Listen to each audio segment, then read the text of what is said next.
Okay, we're live. Hi, I'm Justin Paperny with Prison Professors and White Collar Advice, and I'm here with my buddy Michael Santos. Hi, Mike. Hi.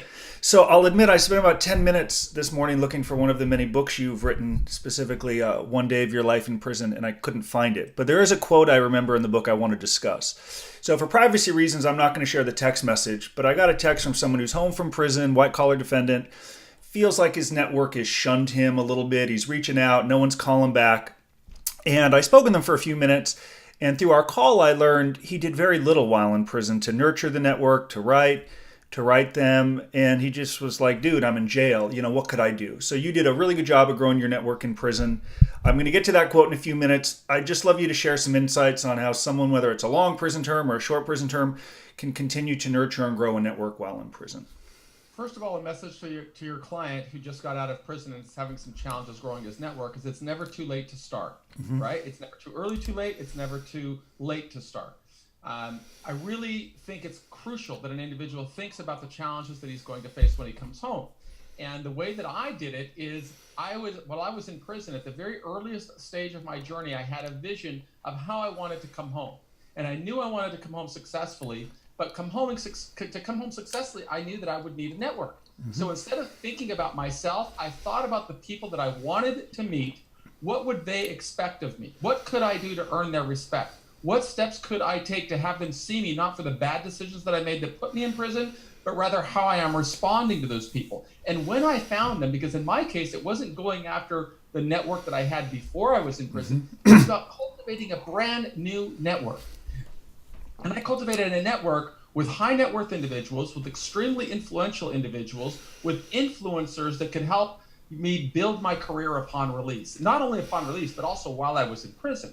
So that's really what I would encourage people to do is, first of all, don't think about how tough it is in prison and how unfair it is and how unjust the system is. Think about the people who are going to judge you, number one.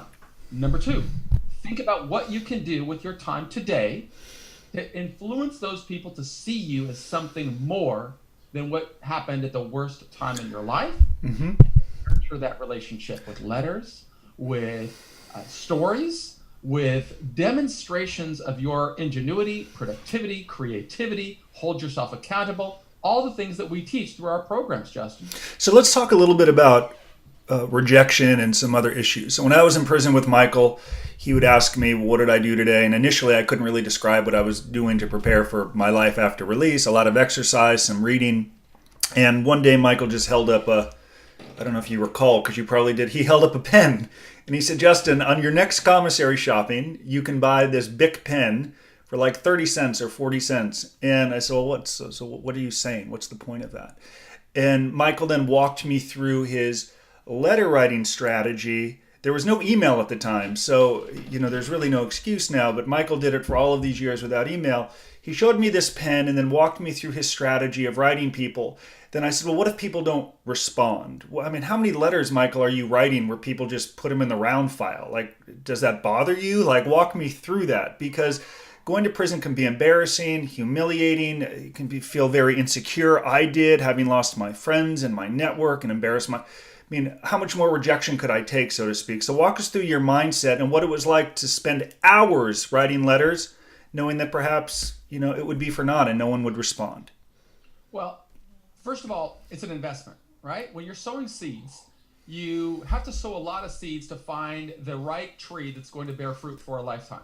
And a letter is like sowing a seed, okay? You're looking for a lead. You're looking for somebody who might be receptive to you. And I did that for 26 years in prison. I still do it today. In fact, every business person, every white collar offender is an expert at picking up the phone and making a call and persuading somebody of value that they can offer over the phone. It's no different.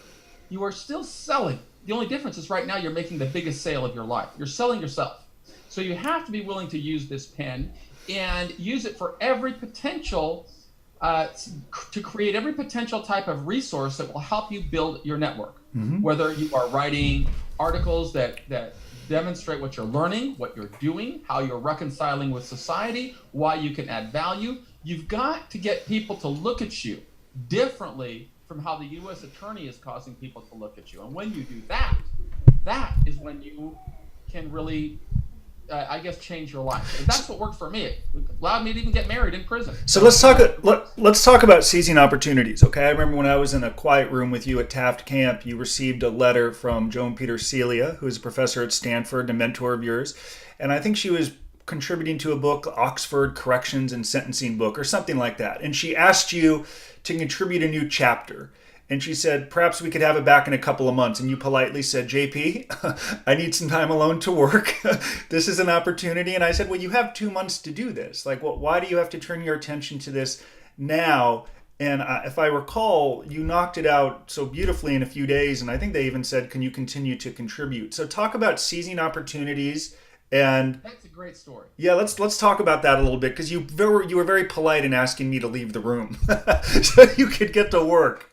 So it's about focus, okay? Yeah. But you got to talk about, how does a professor of Stanford write to me and invite me to contribute to her book in the first place? Yeah. Okay? You got to go back a long ways, because that all started with this pen. And Yeah. to get that letter of invitation from Joan Peter Celia at Stanford, a Nobel Prize winner, Yeah. no less, and be invited to write in her book, which I have catapulted into well over $1 million worth of revenues from writing that book. But it all started by me writing letters 20 years before. Mm-hmm. See, it looks like, wow, he's so lucky. Just unsolicited, this professor of Stanford writes him a letter. But that's not the way it works. Mm-hmm. You first have to write 100 letters saying, this is who I am, this is what I've done, this is why I'm here, this is why I would ask for your help. And I was never afraid to ask for help, number one. Then, out of that 100 letters, maybe 1, 2 come back. And then you nurture that over time, over years, and you do more. You begin writing in other areas and other areas and other areas, and you sow these seeds that become resources for you. And those resources then lead to an opportunity, as I received from Stanford. Mm-hmm. And that not only got me out of prison earlier, it allowed me to earn a living. It persuaded San Francisco State University to hire me as a professor. It allowed you and me to work together and work in the nonprofit sector and raise more than $750,000 while I was in prison. Mm-hmm. Okay? All of these things happen methodically, deliberately, and that is about seizing the opportunity. Okay? You've got to seize opportunities where other people have blinders on and said, oh my God, I'm in jail. How am I going to get out? I can't do it. That's an awesome plan if you want to get out of prison like that poor fellow you just described. But if you want to get out like JP, get out of bed and make it happen. Well, we're out of bed. I'm out of bed early, very early, like you. So let's talk about the quote I mentioned in the book that I couldn't find. One day you said, you wrote something like, I was a fisherman akin at sea, casting lines, hoping that people would bite. It was a line that I'll admit I've used the line many, many times, as you may know. But that's okay, we're partners, bro. Yeah, so let's talk about that. When I know you just touched on it, but I want to focus on it a little bit more, because this defendant, or the prisoner who reached out, he wasn't writing these letters, and the response was, I don't want to bother people. They're busy, they're leading their life, they're not going to respond anyway. Like working his way into an outcome, so he didn't even bother to try. So I want you to talk about that a little bit more, and then something that I know you're writing about in our new book, How to Master Prison Quickly, reverse engineering, right? So let's close with those two concepts, but I got to talk a little bit more about how you overcame that rejection, because I went through the same thing. I began writing to some universities with your help, and I said, well, what if these professors don't respond to me? And you talked about, well, if you don't try, you get nowhere. And so talk a little bit more about that, even if you just covered it, because it's just such an important concept that you did so well through 26 years in prison. Yeah, I did it well because the reality is rejection is just a part of life. Right? You do 26 years in prison, you get very used to rejection. It's no big deal. Okay? It's just part of the journey. And I don't even look at it as rejection. I just look at it as another opportunity. Right? Mm-hmm. I know you're a former professional sales guy in the brokerage business, and you always heard it's a numbers game. And the more people you call, the better the chance you have of landing an account. It's the same thing here. It is simply a strategy, and you've got to deploy the strategy every single day. I don't recall the line that you used in that book, but I do frequently speak about fishing, because that's what we're doing. We are fishing, and there is a gazillion ways to go fishing. Yep. All right? All of our listeners who go out to the ocean, hold out their hands and say, fish, I command thee, jump into these arms. Probably not a good chance of getting the fish that way. Mm-hmm. But if you take a line, you put some bait on it, you throw a hook out there, you cast that line into the ocean, you've got a much better shot of catching a fish. And if you cast 100 lines, you've got an even better way of catching a fish. Okay. Past 100 lines. That is what you've got to be doing while you're in there. So before I transition to reverse engineering, we'll close. I remember when Michael accepted the opportunity to write that chapter for Stanford, even though he had time to do it, he shared a very important lesson with me. He said, "JP, I have to seize this opportunity. I've been in prison for a long time. At any moment, I could be uprooted. I could be transferred. They could send any prisoner to the hole for any reason. I have an opportunity here. It's worth diverting my attention from other projects. I'm going to seize it." So for those of you who have opportunities in prison, don't wait. Don't wait to write that letter. I remember when I got to prison, a lot of guys said, like 6 months to the house, which I guess was prison parlance for they're going to begin preparing when they have 6 months left to go to the halfway house. And by then they never really start. I'll never forget that story. So let's close with reverse engineering, Michael, that I know you're writing about in our new program, How to Master Prison Quickly. Yeah, it's just about defining success. It's about looking at the future. And I want to, you just said about some people have opportunities. The reality is you've got to create opportunities. Mm-hmm. Opportunities are about creating them. Mm-hmm. They're not about waiting, there are no opportunities. You've got to create opportunities. And that comes from reverse engineering. Mm-hmm. Okay? You've got to see the future, the best possible outcome. Then you've got to say, okay, if that's the best possible outcome, what can I do today to get there? Every single day. How can I move the ball so that I am getting closer to that finish line? That's what you're after with reverse engineering. There is an old quote from Shakespeare, Julius Caesar, that I've written Shakespeare, about. I love it. Yeah, go on. So I want to close with that. And it says, "There is a tide in the affairs of all men, which taken at the flood leads on to fortune. Omitted, you continue to wallow in the shallows of misery."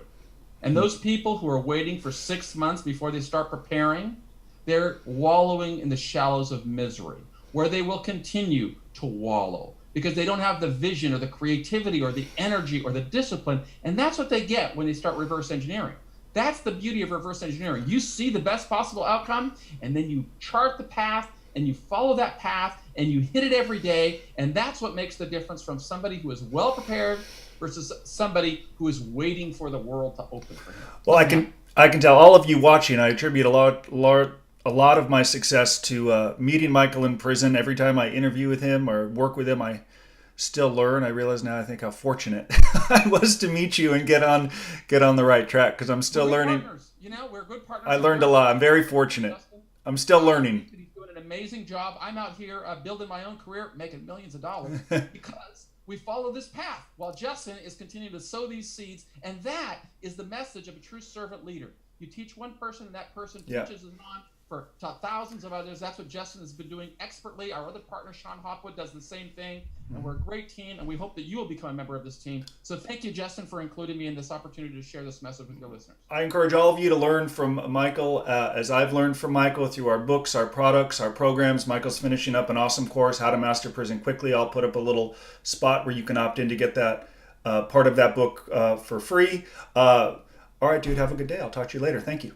Thank you. Okay.